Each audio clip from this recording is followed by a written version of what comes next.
మీరు ఒక తులసి దళం పట్టుకొచ్చి శ్రీ మహావిష్ణువుకి ఇచ్చారనుకోండి, మీరు 3 కోట్ల తులసి దళాలు పట్టుకొస్తే ఏ ఫలితమో ఆ ఫలితం ఇస్తారు. 3 కోట్ల ఏకాదశుల్లో 3 కోట్ల తులసి దళాలు పట్టుకొచ్చి ఇచ్చిన ఫలితం.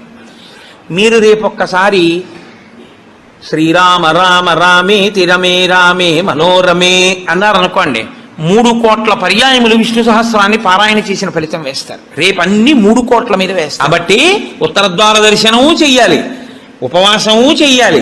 ఇందులో ఎవరెవరు ఏ మినహాయింపులో కెడతారో మినహాయింపును అనుభవించినా తాను చెయ్యగలిగింది చెయ్యాలి. నేను ఏమీ చెయ్యలేని వాడిని అనడానికి మాత్రం నీకేమీ లేదు. నువ్వు అసలు కదలలేని వాడు అయితే ఇంట్లో కూర్చుని గోవిందనామైనా చెప్పాలి. కాబట్టి రేపొక్క రోజు ఉదయం నుంచి కనీసం రాత్రి నిద్రపోయే వరకు జాగరణ చేయకపోయినా, నిద్రపోయే వరకు భగవన్నామమునందు మాత్రమే నిబద్ధుడయ్యుంటే అంతకన్నా భాగ్యమే ఉంటుంది.